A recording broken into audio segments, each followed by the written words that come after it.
Swadika, welcome to ASEAN Talks on ASEAN TV. I am Tulip Naksompop, your host in this episode.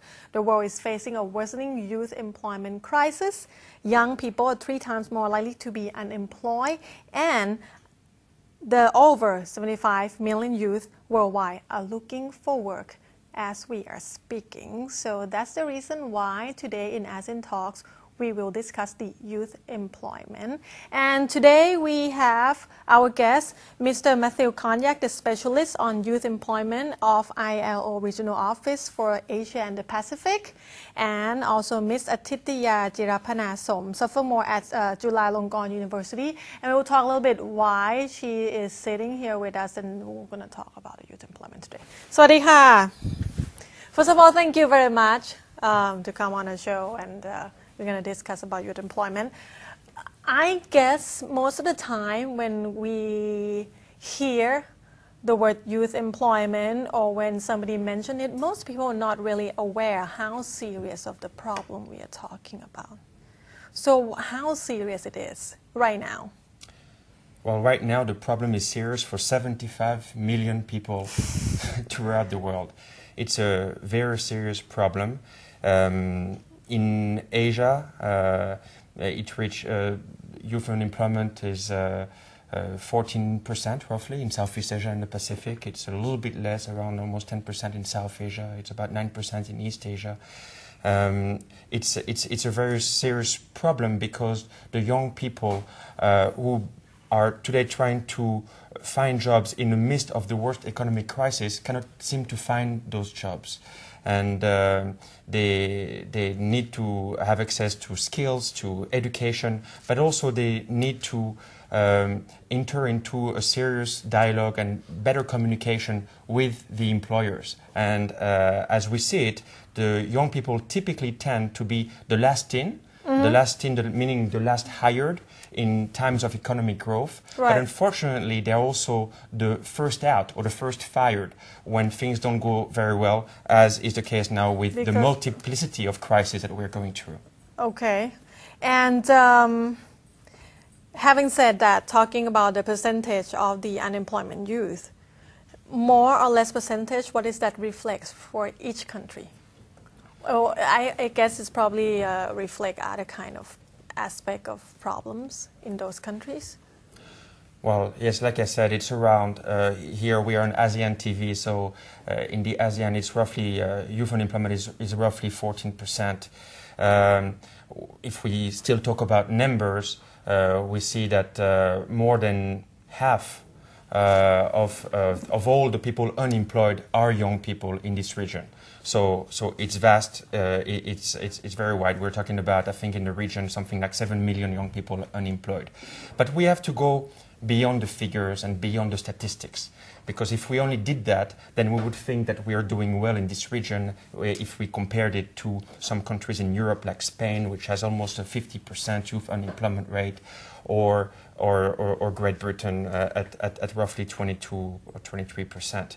We have to go beyond the figures and see what it means to be employed in conditions that are not very good, that we would call at the International Labour Organization conditions that are not decent,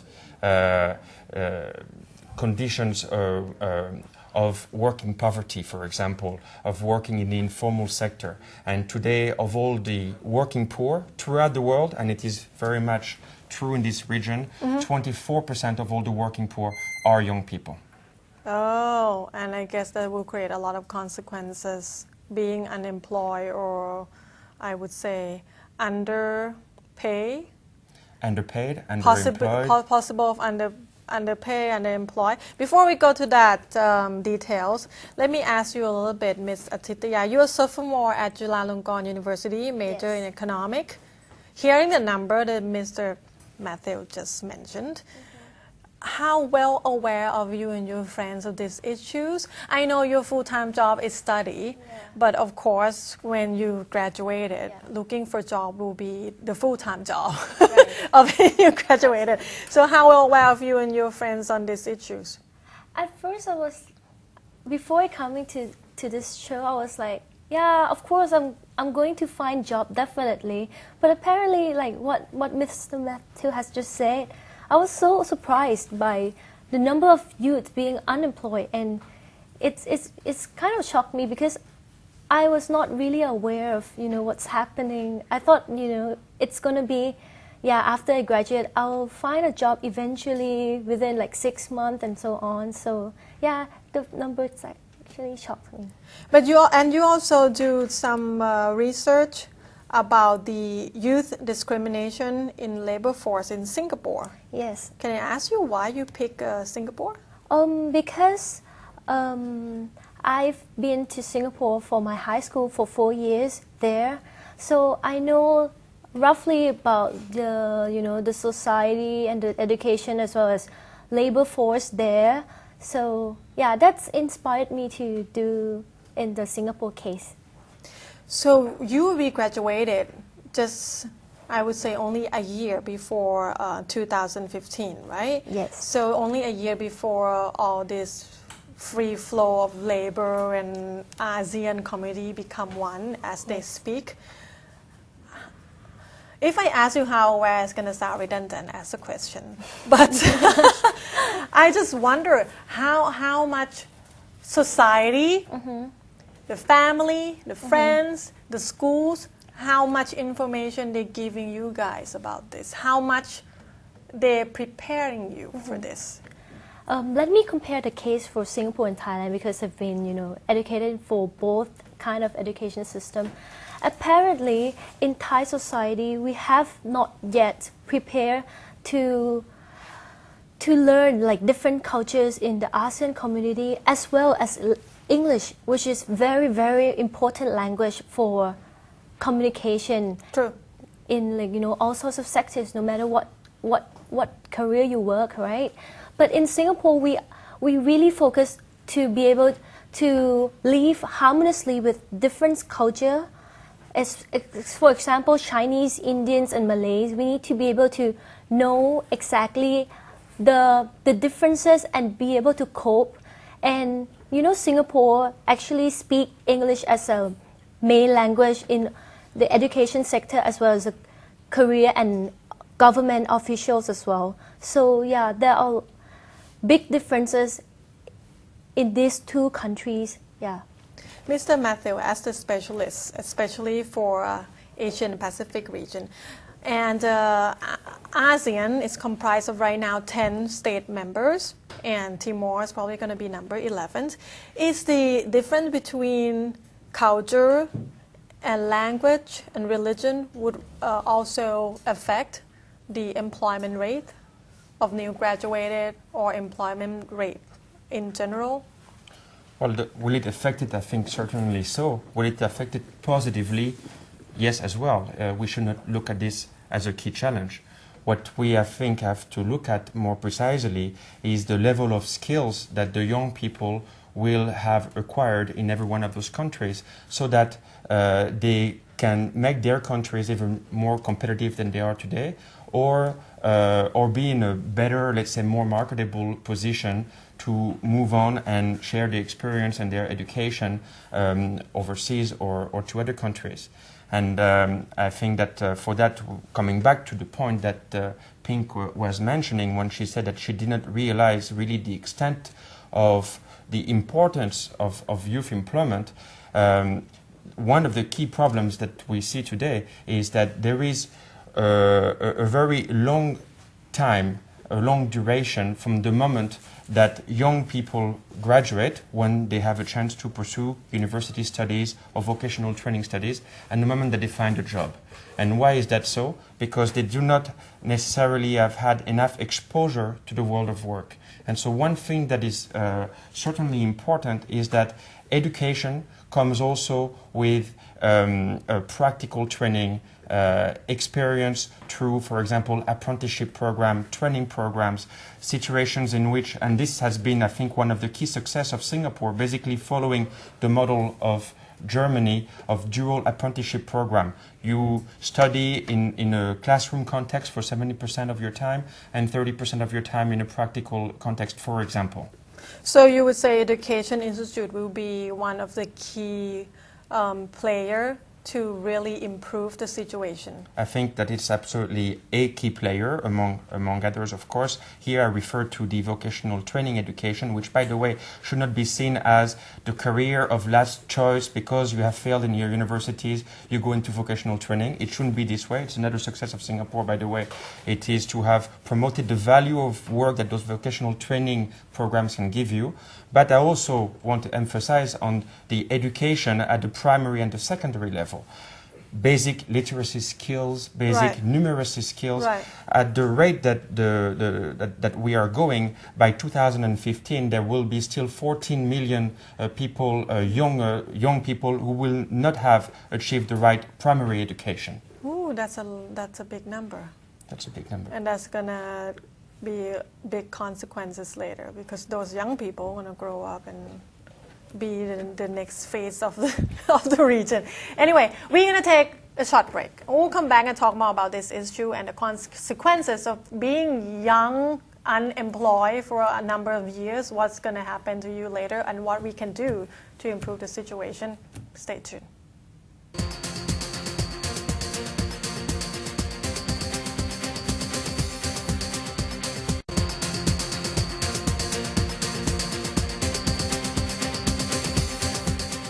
Welcome back to the show. You're watching ASEAN Talks on ASEAN TV, and today we're on the issue of youth employment, or in particular youth unemployment, that we are discussing. And still with us, Mr. Matthew Konyak from ILO, it's a UN organization about international labor, and the youth specialist for Asia and Pacific region, and also Ms. Atitya, sophomore student from Chulalongkorn University, and we were discussing about how aware it is of the kids in schools these days, apparently not that much about the unemployment. Well, we were talking off camera about the consequences that might happen being unemployed for, I don't know, you just fresh graduated and you couldn't find a job, let's say for maybe a year or two already. What is the consequences? Of course, they're going to have some kind of effect. Look, I don't want to sound an alarm or sound alarmist or anything, but just to make sure people are aware how serious this is, because we're talking about youth. Yeah, they are kids, but they are the future of our country, of our region, of our world. It's gonna be a problem later. You know, there is a sentence, a word that you can hear or read about in many papers recently.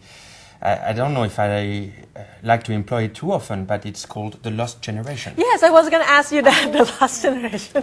And basically, what is it? It is a generation of young people who are growing increasingly frustrated because they feel like they are doing the right things in terms of their educational path, sometimes in terms of the little work experience that they have done through training programs and whatnot, and still don't have a job or a good job. As we were saying before, it's not enough to think about creating jobs. It's as important, at least, to create good jobs, those that put you in that satisfy a range of other things. And when those young people become increasingly frustrated, when this lost generation loses hope, what do you see? Well, you see what has happened last year during the Arab Spring, the events that started in the Middle East and in North Africa, people walking the street and demanding change and reform. And there is a lot to do and a lot that can be done. And we can be very optimistic, in fact, about the range of policy orientations that this region can take to put young people first when it comes to economic growth. Okay, so Arab Spring is the result of when the end doesn't meet. Well, the Arab Spring is the result of an excess of frustration from a great number of young people who have not been maybe included enough, whose voices we haven't listened to enough, who haven't participated in policy-making discussions. So what do you think, what is the possibility that it might happen in this region?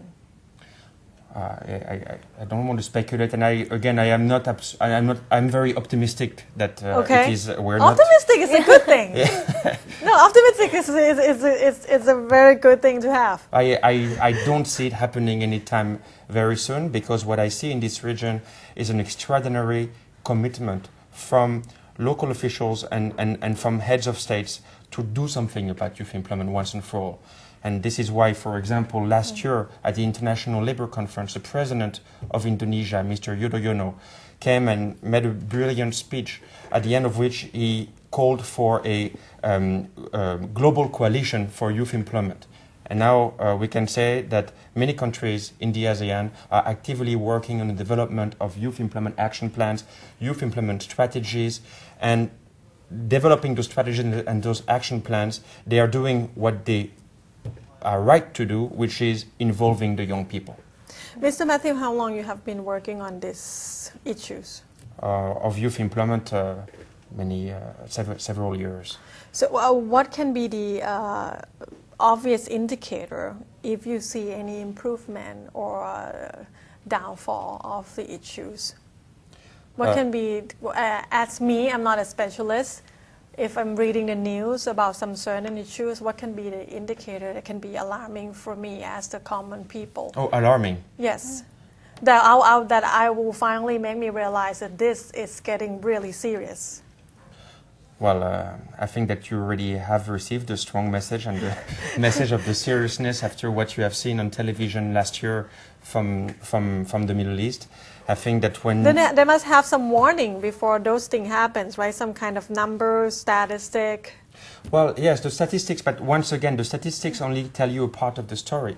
They tell you about the number of people who are unemployed, basically the people who are without job, the people who are available, and the people who are seeking work.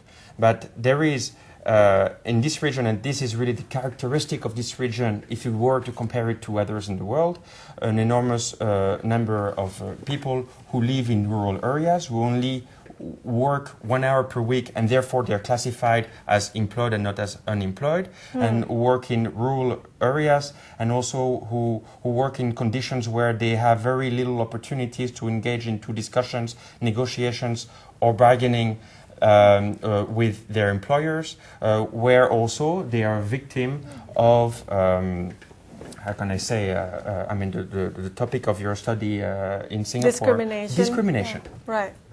Okay. So the Office of the National Education Commission of Thailand actually come out with a number and said each year Thailand alone has around 300,000 to 400,000 new graduated from a bachelor degree, master degree, vocational schools. That means there's like millions of new graduated each year in ASEAN region. And in Thailand alone, there will be half of that probably going to be unemployed. How can we make sure that we create enough jobs for these new graduated? Well, who should be the driving force to make sure that this thing happen?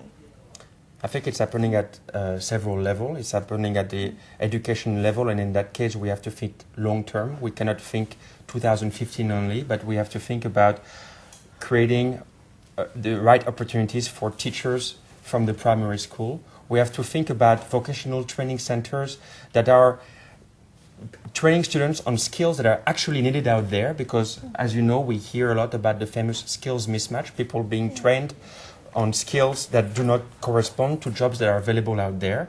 And I think we also have to think about what can be done to maximize the economic potential and the opportunities coming from the ground level, coming from provinces, from districts, from villages, identifying what economic potential, comparative advantages exist out there, and seeking to maximize those potentials for the sake of economic growth and for the sake of employment and youth employment. And the way to do that is to put together in the planning process representatives from the government, from the private sector, from civil society, and of course, in all of those categories, first and foremost, the young people themselves. So it's the policymakers that have to really try to listen to outside world, to the young people themselves, and also other organizations. So Ms. Atitaya, being a student, sophomore, so another 2 years to go until you graduated. Yes.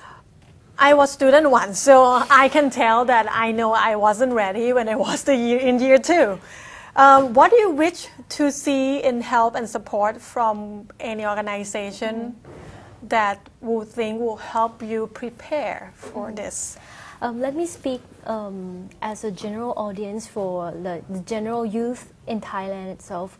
For me, I feel that English language is not really prevalent in Thailand. You know, people don't speak a lot of English language like in their daily lives, as well as their education in the different terminologies in science and physics and so on.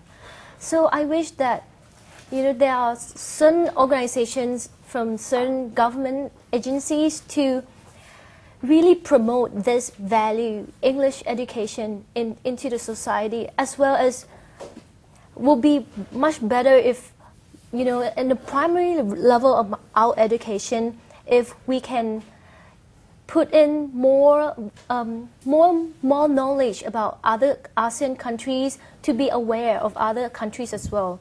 So in this case, you know, if we a lack of the supply in Thailand, we still able to be competitive enough to fight within the ASEAN countries for the upcoming AEC as well.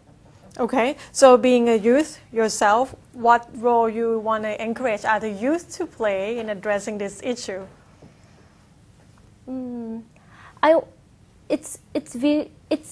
It's gonna be good if everyone can practice the self-practice, self-studies, to be ready for the competition later on, especially in high labor skills, you know. So I think being able to study by yourself, I think is very important, because this skill will just carry on with you, and anyway, for the rest of your life. Yeah, for the rest of your life. Yeah. Maybe what we can do is go back to. So essentially, it's go back to education system that is need to be reformed. I don't want to use the word fixed. It sounds too harsh.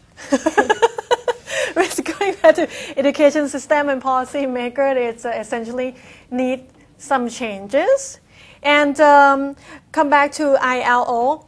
You guys gonna have the event by the end of this month at Chulalongkorn University on youth employment. Well, yes, it's actually part of 45 events taking place globally, and which are basically youth consultations between young people and policymakers, trying to extract best practices and to maybe provide or put together some types of suggestions or recommendations, which are then going to be conveyed at the International Labour Conference and at a youth forum that will take place in May and in June this year. And so the event in Bangkok on the 28th of March at Chulalongkorn University will be based on partly a discussion like this between the young people and those others in the audience, and it will also feature a debate inter-university related precisely to the readiness of Thailand and its young people toward 2015 deadline for the AEC. What do you think? What is the chance that our policymaker will get to hear those issues? Well, I think that we invite them very strongly and encourage them to come to the event. Right. And really, I think that when I was saying that I was optimistic and positive, is because we're really seeing here in Thailand and in many other countries really a trend, an understanding that is becoming very acute, that it's important to engage into discussions with the young people. Right. And also to engage, you know, this. You're talking about education and discussions. It starts at home, and it starts with the young people discussing with their parents, and on the work site it starts with the young workers discussing with those who maybe are about to retire and want to make best use of their lifetime experience, right. Knowledge, and inequality of mentors and trainers, and we're seeing a lot of this, let's say, intergenerational dialogue ongoing, and it's a very positive trend. Okay, and that's all the time we have. I think we were afraid that we won't have enough things to talk about, but that's actually not the case. There's too many things to talk about in half an hour, and that's all the time we have. Thank you so much, you guys, to be on the show today. And if you want to know more about youth employment, you can check out on ilo.org. And also, Chulalongkorn University, there is an event on March 28th. You can check that out too and see what you can do about this issue or help improve the situation, what you can do for our young generation. And that's it. Until I see you guys next time. สวัสดีค่ะ